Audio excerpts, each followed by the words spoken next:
గురు, bullet 650 unveil అయింది. ఇది నిజంగా ఎక్సైటింగ్ న్యూసా? లేకపోతే మనకి ఎనీ అదర్ న్యూసా అనేది ఇప్పుడు మనం మాట్లాడుకుందాం. సో బుల్లెట్ 650లో ఇంజిన్ వచ్చేసి మన రాయల్ ఎన్ఫీల్డ్ 650 లైనప్లో ఉన్న ఇంజినే. సేమ్ మిటియార్, సూపర్ మిటియార్లో, షార్ట్ గన్లో, క్లాసిక్ 650లో అన్నిట్లో ఉంది ఒకటే ఇంజిన్, కాకపోతే ట్యూనింగ్ డిఫరెన్స్ ఉంది. సో ఈ పర్టిక్యులర్ ఇంజిన్ వచ్చేసి 46.4 BHP power, 52.3 newton metre torque produce చేస్తుంది for 648 twin cylinder engine. Okay, decent enough. కాకపోతే దీనిలో మనకి వచ్చిన అడ్వాంటేజెస్ ఏంటిది అంటే, ఒక లెగసీని కంటిన్యూ చేసుకుంటూ వచ్చింది రాయల్ ఎన్ఫీల్డ్. మీకు సేమ్ బుల్లెట్ ఎంబ్లెమ్ లోగో, ప్రాపర్గా మన మెటల్ లోగో, దాంతోపాటుగా పైన్ స్ట్రైప్స్ ఇవన్నీ తీసుకుని వచ్చింది. కాకపోతే ఈ లాంచ్ వచ్చేసి 20th నవంబర్ గోవాలో జరిగే మోటో రివర్స్లో చేస్తుంది.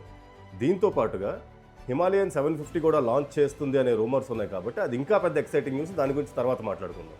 కాకపోతే నిజంగా ఈ ప్రోడక్ట్ మార్కెట్లో మంచి వాల్యూ ఫర్ మనీ ప్రోడక్ట్గా దింపాలని సీరియస్గా రాయల్ ఎన్ఫీల్డ్ ట్రై చేస్తుందా అంటే ఏమో అనేది నా ఆన్సర్. ఎందుకంటే 650cc మనం ఇంత మనీ పెట్టుకుంటున్నప్పుడు ట్యూబ్లెస్ టైర్స్ ఇస్తున్నాడు అనేది మనం అనుకుంటాం. కాకపోతే ఇప్పుడు వరకు మనకు తెలిసిన విషయం ఏంటంటే స్పోక్ ట్యూబ్ టైర్స్ ఇస్తున్నాడు.